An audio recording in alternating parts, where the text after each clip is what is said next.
The future of U.S. agriculture isn't just a farm story, it's a food story that shows up on our plate every day.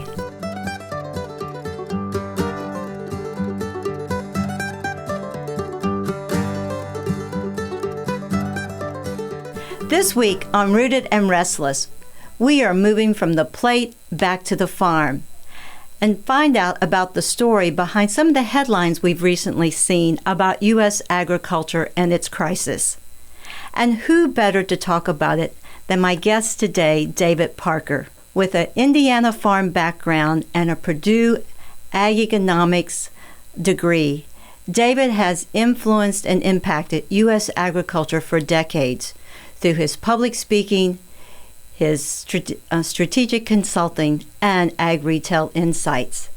And fortunately, our paths crossed a few years ago when I joined the board of advisors for Curious Plot, an ag and food marketing agency based in Minneapolis.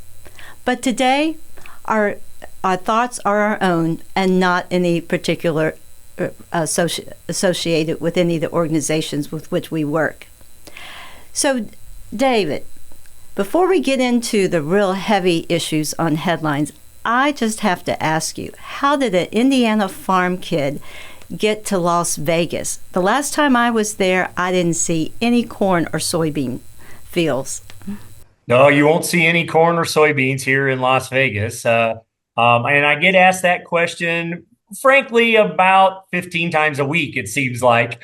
But we've been here, speaking of 15, it'll be 15 years in May. The main reason is our son lives in California, and we wanted to be closer to him. And we always lived in the Midwest, as you said, grew up in Indiana, started the business in Indianapolis, was there for most of my professional career, and then moved here to Las Vegas so that we could be closer to him. We also love it here, frankly. It's a wonderful place to live. Contrary to popular belief, we all do not live on the Strip.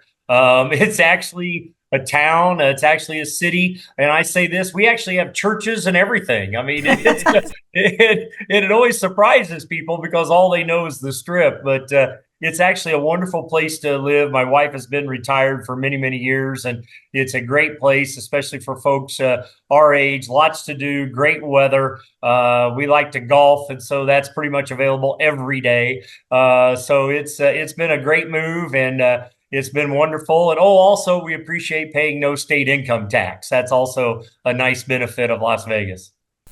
Well, I actually think you could probably be a good advocate and work for the Chamber of Commerce, frankly, with that type of overview. But and I would agree. Having been in Las Vegas, there is definitely more than what people think about than the Strip. So when we talk about Strip, let's talk about newspaper and the news headlines that we've recently seen in regards to the status of the U.S. agriculture. It's been called that U.S. ag is in a crisis. And we know that one of the letters that recently came out definitely came out from a large group of farm leaders, bipartisan, across the commodities and various entities. And some I know, and you probably know even more. So tell me what, from your perspective, what are the issues behind what we've seen in the headlines? Sure, and this will take a while, so there may be many additional questions as we talk about this issue. And it is critical. I do think one thing we just got to own up to is, though, the word crisis is pretty much opinion oriented, right? I mean, it's not necessarily based in always hard fact. It really depends on who you're asking, who you're listening to with regard to crisis. Is it indeed right now? In very difficult times, it is, especially in the commodity row crop area. There's no question about that. The traditional breadbasket, as we think about it, the corn, soybeans, and wheat part of our industry, is feeling a crisis. And if I had to sum it up, it's really one word, and that is price, price, price. And by that I mean the price of commodities. It is, they're not certainly at a good factor. They are below break even for most farms that are doing things traditionally, and especially if they do not own their land. And I'll probably come back to that a couple of times as we go. But right now, production cost and compared to the actual cost for the commodity, especially at harvest, they're below break even on a normal yield year. So that will obviously cause folks to indeed suggest that there's a crisis. And I wouldn't disagree with that. So, the other things that have impacted it tremendously, folks are very curious, like all industry, about, what's going to be the role of AI. And we may talk about that more as we go. But really, one of the biggest single factors is the issue for us of trade in the export market. And it's been impacted by a lot of things, but a couple of very, very major ones. And this is not a political statement, it's just a fact. The tariffs are not good for commodity agriculture. They're just not. And the reason is because ag has been one of the things over time that we've been a net exporter of. Well, it's one of the easiest things for countries that we place severe tariffs on to retaliate with. They can hold back, So yes, China can agree to buy 12 million metric tons of soybeans, but that doesn't mean that they have to take them. And that they kind of is used as a lever, if you will. So that is certainly, a big piece of it. The other thing that's happened though, and this is tough for U.S. agriculturists, from the farm gate to manufacturers and everybody in between to get their head around. Frankly, South America, and specifically Brazil, has proven to the world's biggest buyer, China, that they can take care of their needs. It's that simple. It really started big time during COVID. And of course, the first administration of this current administration with tariffs. And frankly, Brazil kind of basically said, and I'm being very just common here as I say this, but hey, don't worry about it. We can take care of you. We'll get you all you need, and they can. Which is why China has been investing billions of dollars in South America and specifically Brazil, and it's all about infrastructure so that they can get product from the field to mainland China in a much quicker fashion. That was always the holdback. It wasn't that they couldn't produce, it was that they couldn't get them product. And now they continue to improve that. Are they as good at logistics as we are? Not even close. But are they getting closer? Every day. So those two big factors, the impact of the tariffs, no question about it, and therefore, again, creating levers that are usable by other countries and specifically China.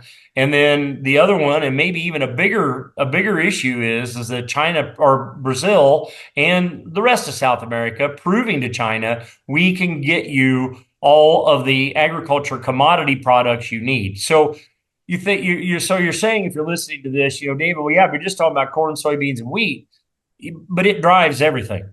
It drives investment for all the manufacturing companies, whether they be equipment or crop protection companies or seed businesses, are driven because of the amount of acres. Roughly 90 million acres of each, corn and soybeans, each year planted in the U.S. And so as they go, and if they don't go in the right direction, you cannot make up the shortfall on specialty crops, on vegetables or permanent tree crops or something like that. Those are still incredibly viable, but they won't make up how that feels from a revenue perspective to major companies, and then it trickles through the entire value chain. So that's about as quick of explanation as I can give as to why the word crisis is being used.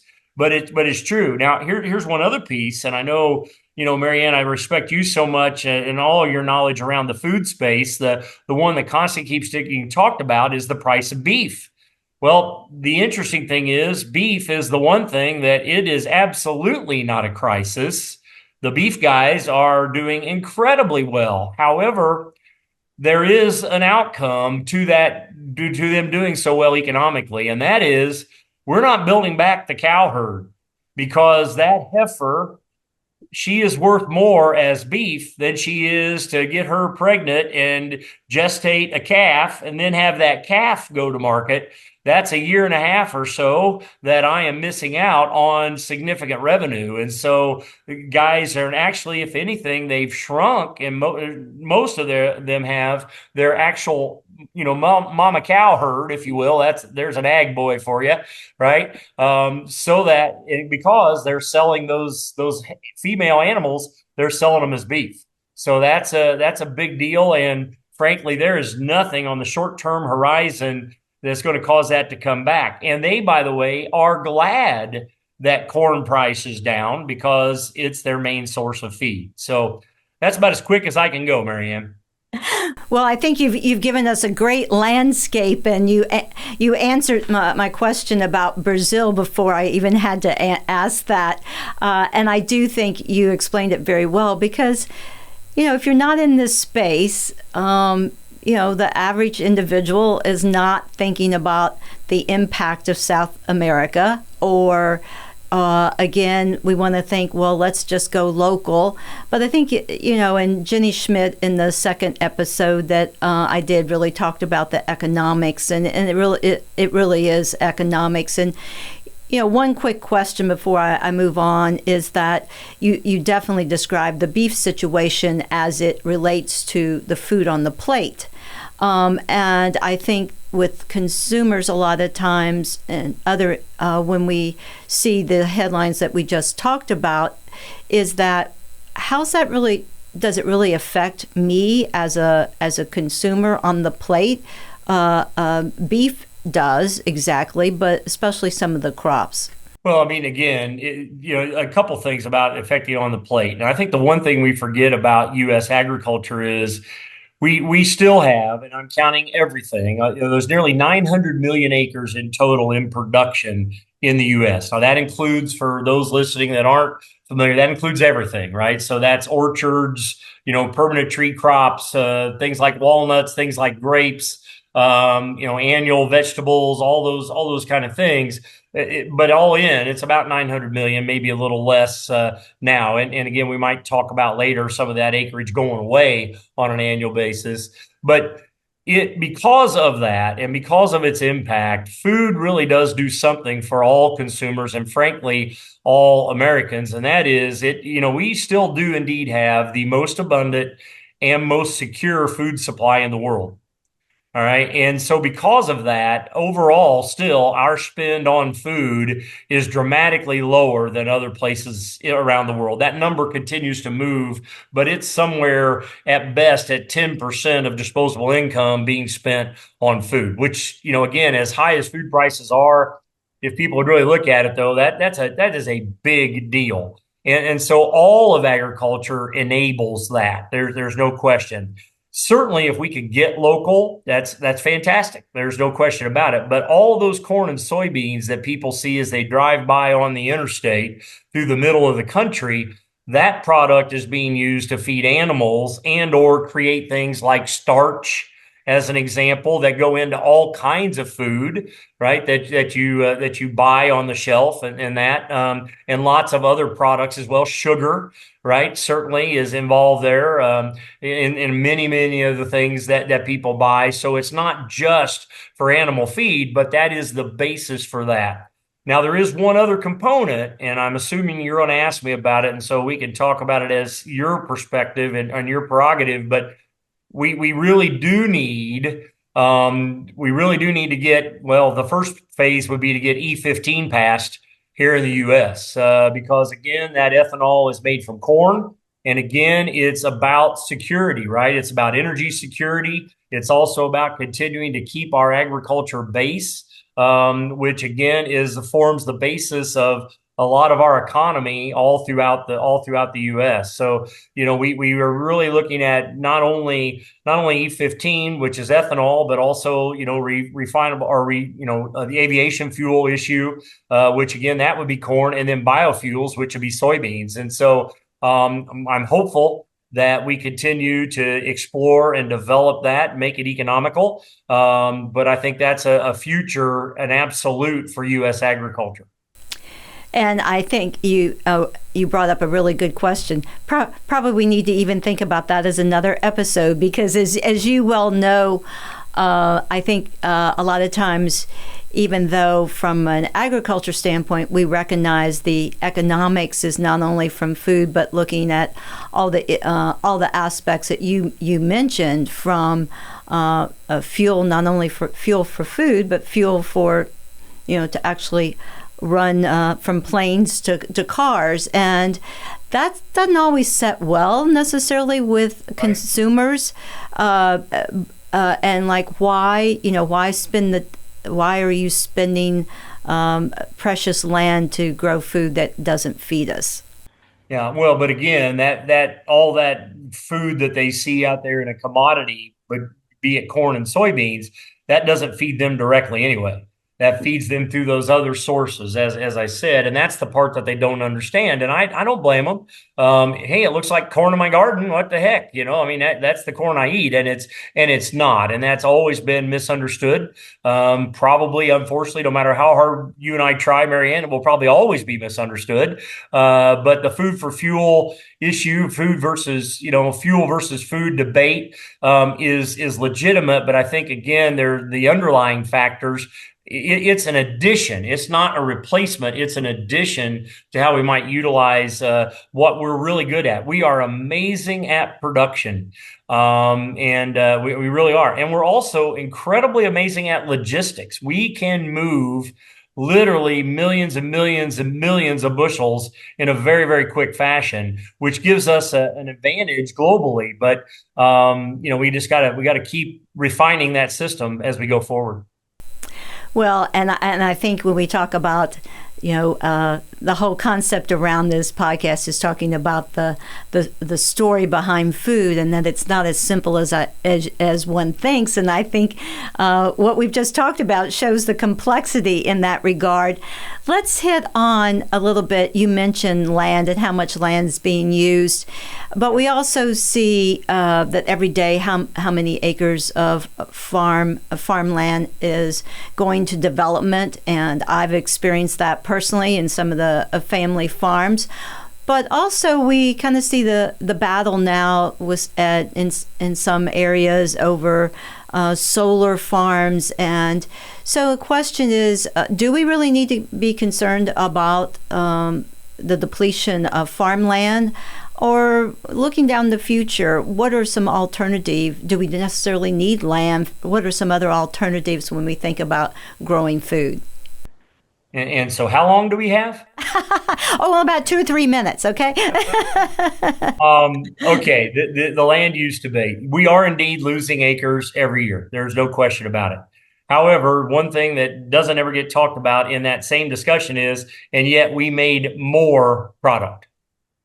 Our productivity per acre continues to go up on an annual basis, and that never gets discussed. So I just maybe set that myth aside that every acre we lose, it's we're losing production. That is not true. It's actually gone the other way.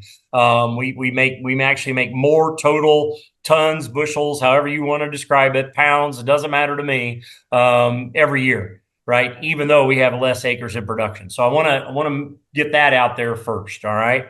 With regard to the debate around energy, okay, so do we need alternative sources of energy in addition to what we have traditionally used? The answer is absolutely we do. No matter, and I'm take the data center debate out of it. We just need to we continue to consume more energy to do the things that we do. People don't want data centers, and yet they want to ask their phone for an immediate answer, and don't understand that that's going to take some power and some water somewhere. So that's another comment that I would make. The interesting thing is, though, and I'm sure you have producers that are watching and listening to your podcast, I am about to upset about 2/3 of them. So here we go. The people that always complain the most about wind farms and solar farms are other farmers whose ground that's not on. That's a good point. No one ever wants to talk about it. What they are really nervous about is The guy that just leased his 900 acres to the energy company is going to take that money and go rent more farm ground in their trade area, and they won't be able to compete with him. That's what this debate gets to be about. Oh, we'll talk about traffic. We'll talk about loss of, good old farm ground. We'll have people crying on film, and that's been in the family for, or our farm's been in the family for 100 years. Well, guess what? The one that just leased to the wind company, it's been in 100 years as well. That guy was just able to now get, $1,100 a windmill a year for 30 years. So, I mean, again, here's the debate. Do we want to live in a society, in a free market economy, where we actually say someone that owns an asset that they can't sell it or rent it if that opportunity arises? Because that's really the debate that we should be having. I don't think anybody really wants that, but that's kind of what it's come down to. But again, I'm just going to make this comment very emphatically, because I have been behind the scenes on 2 or 3 of these big projects that didn't happen. It was farmers, surrounding farmers, who put up the biggest pushback. And again, the fear was the guy will take the money and go rent more farm ground.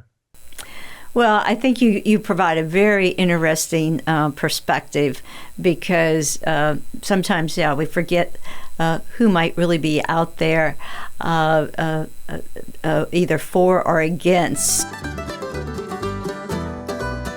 Now, let's hear from Mindy Herman, registered dietitian, food and nutrition writer, and a guru on all the latest food trends.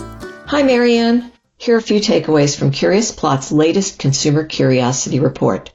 Consumers they surveyed are very curious about new food experiences, especially in cooking, restaurants, health foods and drinks, and food festivals. They're particularly interested in easy meals, especially ones that can be made in 30 minutes or less. They want new cooking skills to help them learn ways, especially to cook fruits and vegetables.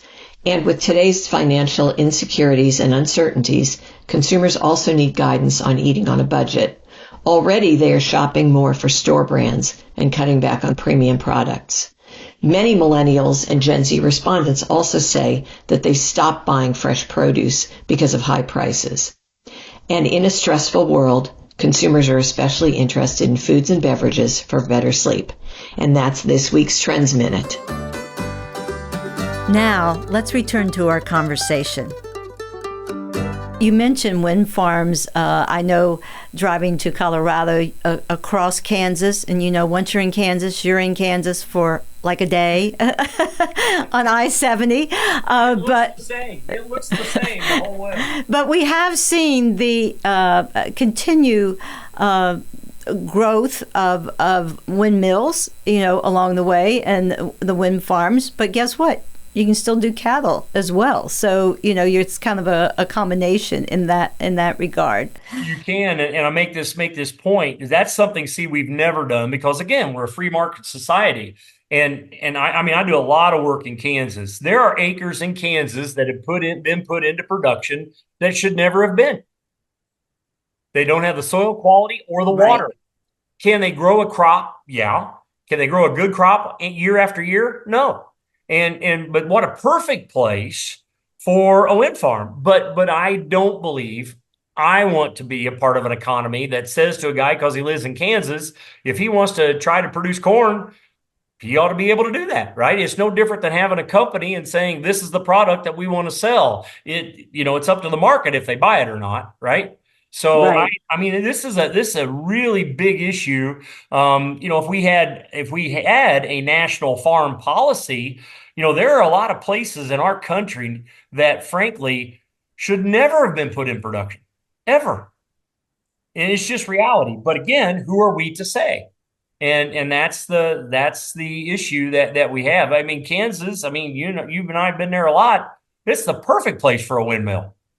Exactly. And you've got to have the wind, and they got it. They've got it every day.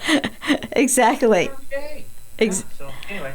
Well, great perspective. So let's, as we move toward the end of our time, let's talk about and you've mentioned wind farms, solar, technology. We both growing up on farms, kind of different types of farms. We definitely have seen the evolution of technology, but thinking about the trends, I talked about food trends when we just started this podcast, but obviously there's a lot of agriculture trends, which you just inferred. But thinking about the trends in the future of agriculture, what's the future of agriculture going to look like in 2030? Well, and it continues. I mean, one thing I will start with, there's going to continue to be more consolidation. There's no question about that at the farm gate. Part of that is due to the current economic situation. There are a lot of folks that, we hit a lull there 7-8 years ago, went down, then we came back up. But there are a lot of folks that the first digit in their birth date is a 7. Nothing wrong with being in your 70s, but they're not going to put their equity at risk again. A lot of those folks do not have any successor in their own operations. So those acres are going to continue to be consolidated. And again, we can debate good or bad, but that's been going on forever. It's just at a more accelerated pace now. We're down to really not all that many farmers truly moving the needle with regard to production in North America, both in crop and livestock. So this is not a phenomenon that's going to do anything but frankly continue, and I'm hearing people suggest continue to accelerate as people start having to dip into that equity again. They're just not, a lot of them aren't going to do it. So that's one big issue there as you think about that. With regard to technology, AI is the one that everybody is excited about and scared of at the same time. I will tell you, it will be out of the gate and is already, be somewhat misused. People forget right now what AI is designed to do, no matter which one of the tools you use, is designed to give you an answer. And it will, because it goes out to the information world and finds information and gives you back an answer. The question is, first of all, did you ask it the right question? And secondly, did you verify? So that's going to be the need for AI here, at least in the near term future. The trend that folks are most looking forward to, especially in retail and especially in the grain business, is autonomous trucking. And that's because we truly do not have enough truckers. And that is reality. So there are companies right now today actually running trucks on the road. You have probably passed them or they've passed you that are driverless. Or at least the tandem is driverless. I know one company right now that the front truck has a driver, and that person's role, frankly, is to monitor systems. The rear truck, and these are semis, has no driver and follows at the exact same pace and space the entire trip. So it's kind of fascinating what's already being done. But people are excited about that one. The other technology that is big is anything around precision. And where I see it, that is really continued to evolve is precision irrigation. Really making sure that we're doing everything we can do to get that water droplet as close as we possibly can to where it'll have the most effect. And there's still a long way to go in that. But it's getting better literally daily as we think about that. There aren't a lot of new products coming in from an innovation perspective in the crop protection pipeline. There are repackaging, maybe some additional components being added to existing products. But as far as a brand new AI, there are not a lot of those. So and part of that is also because of economics, right? It costs about $400 million to bring a product to market. And, you got to make sure it's a good one before you're willing to commit that, especially when your profits, as they are for all the crop protection companies, are down. So that's kind of the other side of that. And then on equipment, again, we'll go back to precision. Deer See and Spray is probably the best example of that, literally being able to identify with the camera on the boom of the sprayer only a weed that needs to get sprayed, rather than how we would have normally done it would have been to broadcast product across the entire field, which is tremendous for the environment, but also just, great from an economic savings perspective as well.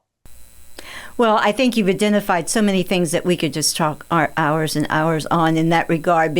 But the key is that where technology has definitely benefited, and it benefits all of us that eat, food on the table, and any concerns about the use of pesticides, and then water. I think you've addressed where the technology is going. Is that everybody wants to use less, and so because it saves and it makes for a better food supply. So and safer food supply. Exactly. So I think with that image, is there any image that you would like to dispel that you think consumers kind of think a farmer is? I know I have my opinions, but I'll reserve it. I'll yield to yours. I know folks want to believe and romanticize about the American Gothic picture. The couple, in bib overalls in front of the clapboard house, hold the pitchfork. Absolutely unfair to today's farmer and absolutely untrue. Now, here's the reality. Are there still those people in every rural ag market? Yes, there are. And here's a comment that I'll make. If you own your land and don't necessarily have the need for huge profits because you don't want to expand, you can farm forever. And you may well look like that picture. But the farmer of the future who's already here is an absolute business person. There's no question about it. Full-time, most of them actually have full-time accounting professionals that are on their team, not their outside CPA, but their own accountant internally. They have to manage land. They have to manage resources. They, more than anything, have to manage people, and they have to manage compliance.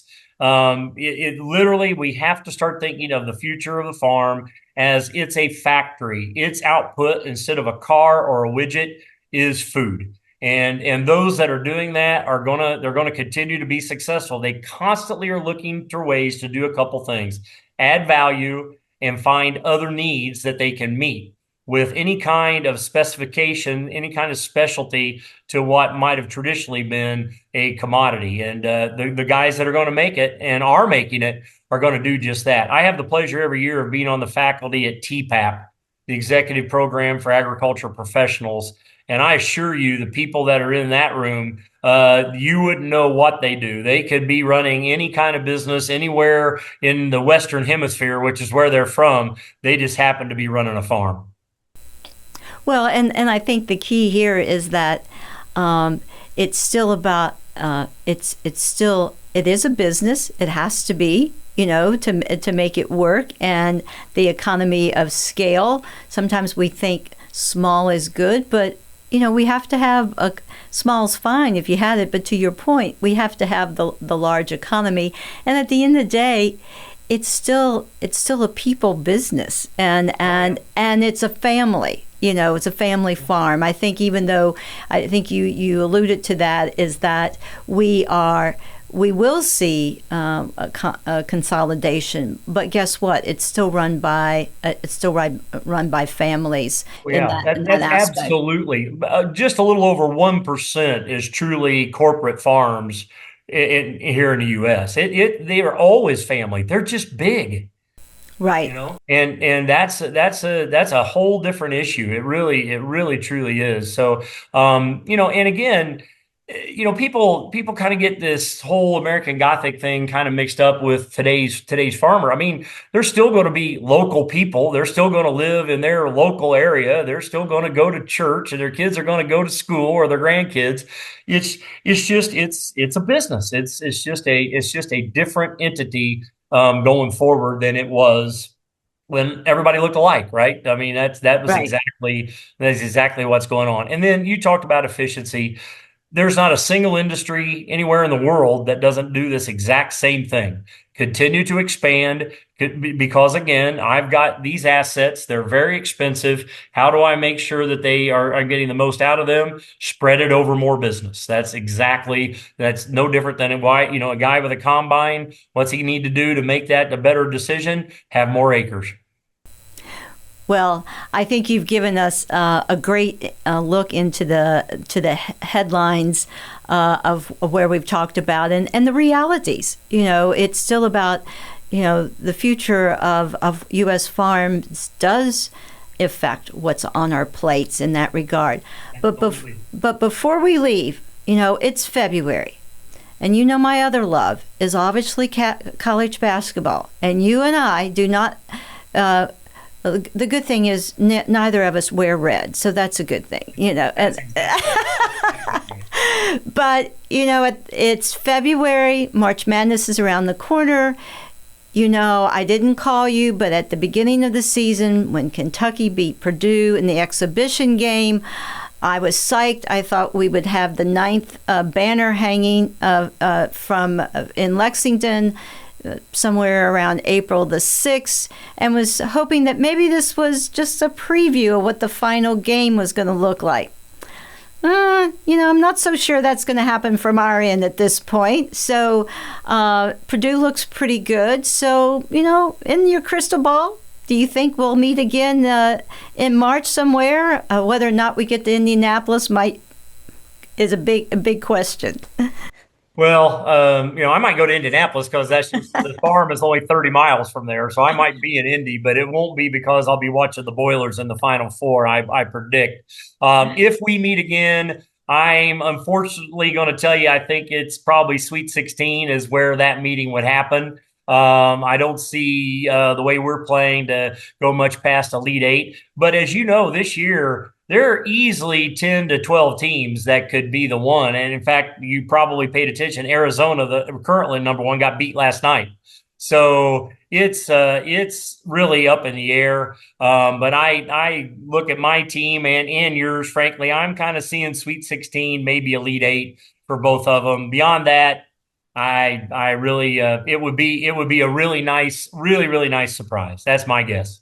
And there's been surprises. I can remember those, but you're absolutely right. One never knows. But, I had to add that because after all, as I used to tell when I led groups for dietitians, I'd always say, if you weren't a dietitian, what would you want to be? And I would tell people I really wanted to be an ESPN sports announcer. So, the fact is, there's something about with farming, basketball goes along with that. So definitely looked at that.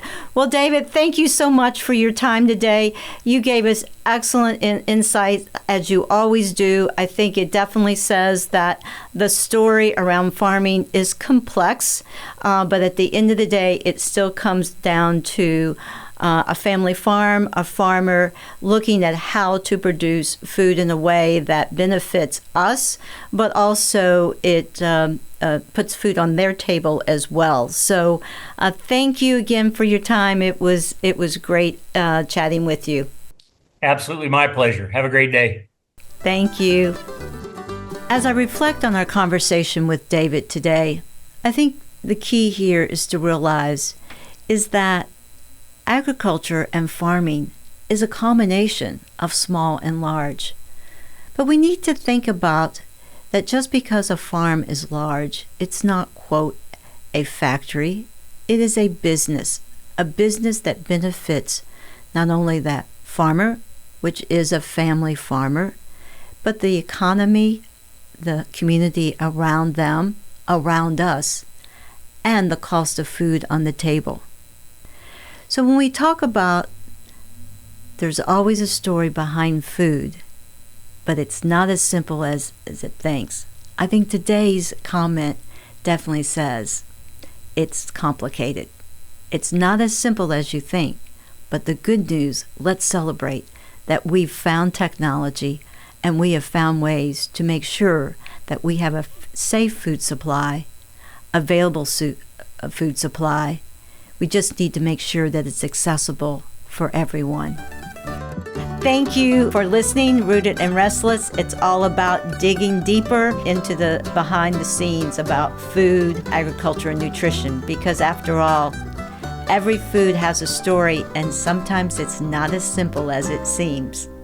Subscribe to Rooted and Restless wherever you listen to podcasts or find us on YouTube.